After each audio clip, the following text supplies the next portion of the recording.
This is our summer outlook, by the way. We said a hot summer, which verified.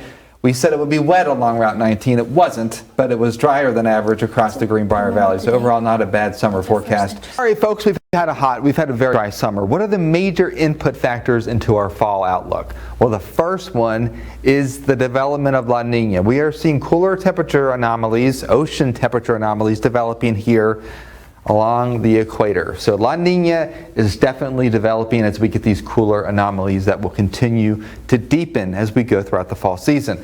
The next input signal, the Pacific Decadal Oscillation. We have a ring of cooler water along the coast and south of the Aleutians, and embedded we have very warm water in the center. That is a cool phase of that particular oscillation. The Atlantic Multi-Decadal Oscillation has been in a positive phase for the last 30 years. The ocean temperatures in the Atlantic are warmer than average. Well, there's a couple of other inputs. The solar cycle can impact the weather a bit, as you'll see. We are at the peak of cycle 25, so that was an input signal, as well as the atmospheric response to ENSO. Even though we are not officially in a La Nina, the atmosphere is acting like we are in a La Nina. So with that being said, Braden has the latest on the temperature and rainfall patterns associated with these variables.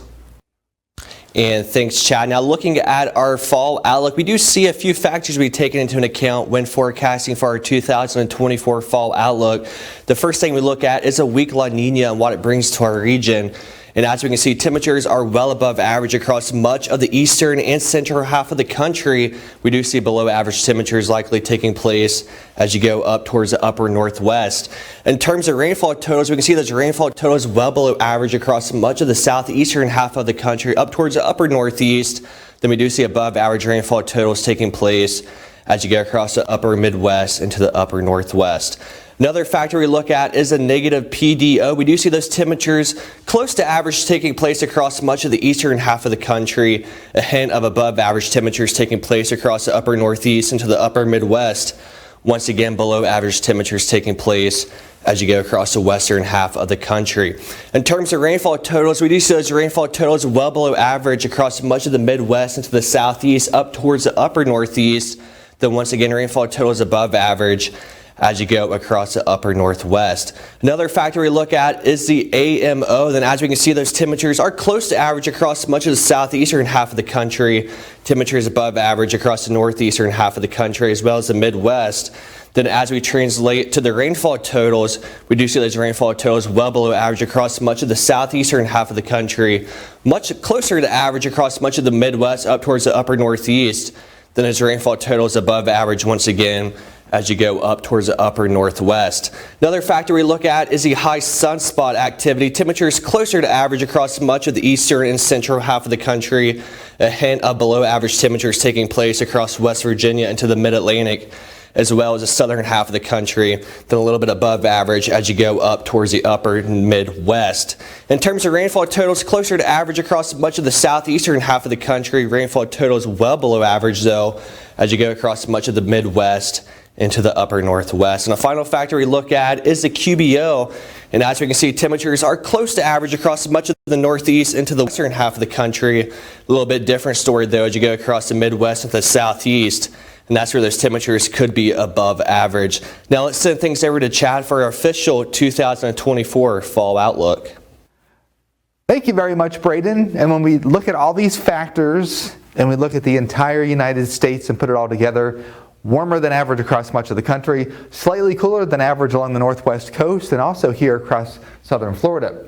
We desperately need the rain, but we really think it's going to be a dry fall from the interior parts of New England all the way down to the Appalachians and all the way down to the southern plains. The areas that will benefit from rain, the upper Midwest, and definitely along the East Coast, especially given the fact that we have a lot more tropical activity to go through, and here right along the northwest coast.